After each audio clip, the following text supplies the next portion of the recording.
Hello friends, मेरे YouTube channel में आप सभी का स्वागत है। आज की वीडियो में हम बात करने वाले हैं कक्षा 11 का जो पेपर है आपका जीवन कौशल का। तो फटाफट से जुड़ जाइए।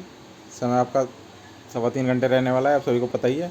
निर्देश आप देख लीजिएगा, एक भी प्रश्न को छोड़ना नहीं है, सभी प्रश्न करने अनिवार्य हैं और अपना रोल नंबर जरूर लिखें। तो आइए बिना किसी देरी के स्टार्ट करते हैं। पहला प्रश्न, समय बहुत कम बचा है। पहला प्रश्न है आपका, अपने लक्ष्य को निर्धारित करने के लिए क्या आवश्यक है। पहला है ऑप्शन है पाठ्यक्रम, दूसरा संसाधन और तीसरा दूरदर्शिता। तो इसका उत्तर रहेगा दूरदर्शिता। ऑप्शन नंबर से आपका सही उत्तर रहने वाला है। नेक्स्ट प्रश्न है आपका, मित्र बनाते समय आप सर्वाधिक ध्यान किस पर रखते हैं। तो इसका उत्तर रहेगा अपने विचार, रुचि और आदत पर। थर्ड नंबर है, जीवन में चुनौतियों का सामना करने के लिए किस शिक्षण की आवश्यकता होती है। तो जीवन कौशल की आवश्यकता होती है। 4 नंबर क्वेश्चन है, किशोरावस्था की आयु निर्धारित की गई है। तो किशोरावस्था की आयु निर्धारित की गई है 12 से 19 वर्ष। नेक्स्ट है, गर्भवती महिला को कौन सा टीका अवश्य लगाना चाहिए। तो टिटनेस का टीका अवश्य लगाना चाहिए। नेक्स्ट है, विटामिन ए युक्त भोजन की कमी से कौन सा रोग होने की संभावना रहती है। तो रिकेटस,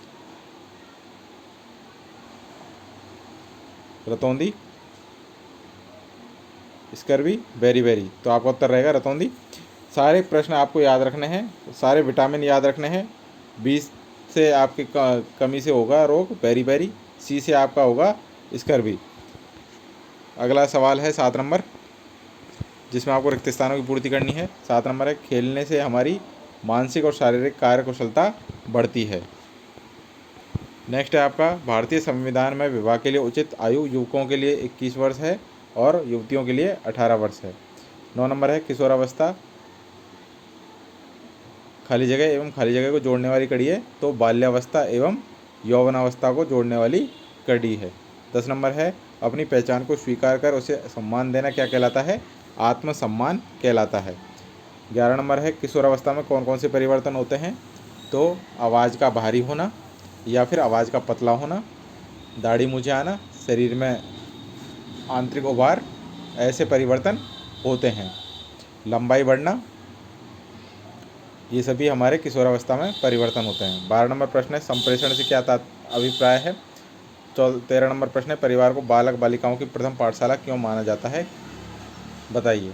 क्योंकि बच्चा सबसे पहले अपने परिवार से ही सीखता है, सबसे पहले सीखता है अपनी माँ से, फिर धीरे धीरे वो माँ बाप से और परिवार से सीखता है, उसके बाद में पाठशाला में सीखता है, इसलिए परिवार को पहली पाठशाला कहा गया है।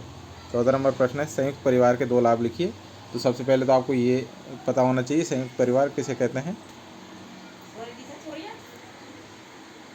संयुक्त परिवार में माँ बाप के अलावा बेटा बेटी आते हैं, बल्कि एकल परिवार में माँ बाप और उसके बेटा बेटी आते हैं, लेकिन संयुक्त परिवार में माँ बाप, उसके भाई बहन, उसके कजन, चाचा ताऊ, काका बाबा सब परिवार में आते हैं, तो वह संयुक्त परिवार कहलाता है। तो संयुक्त परिवार के लाभ क्या हैं, हमें कोई किसी भी मुसीबत में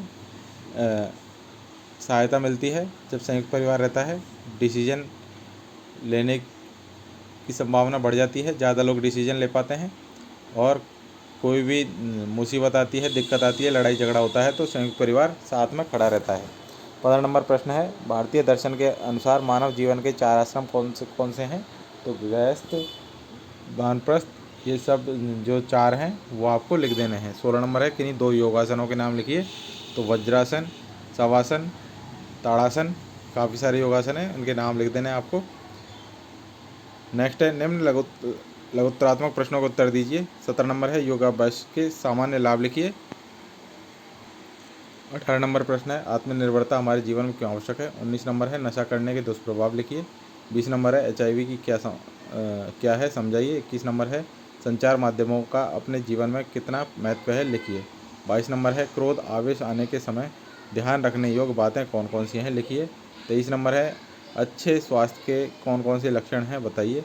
24 नंबर प्रश्न है, समूह दबाव से आप क्या समझते हो, इसके प्रकारों को समझाइए। अब है दीर्घ उत्तरात्मक प्रश्न। प्रश्न संख्या 25 है, अगर आपको समाज में परिवर्तन लाने के लिए कहा जाए तो आप समाज में क्या परिवर्तन लाएंगे, संक्षेप में बताइए। अथवा आप अपने लक्ष्य को प्राप्त करने के लिए आपके योजनाबद्ध चरण कौन कौन से हो सकते हैं, संक्षेप में बताइए। लास्ट प्रश्न है 26 नंबर, परीक्षाओं से पूर्व और परीक्षा कक्ष में प्रवेश के पहले आप द्वारा किन उपायों को अमल में लाना उचित होगा ताकि आप परीक्षा काल में स्वयं को परीक्षा के तनाव से मुक्त रख सकें? अथवा क्या आप स्कूल की गतिविधियों में अपनी भागीदारी के लिए स्वयं पहल करते हैं, और करते हैं तो कैसे, और समझाइए।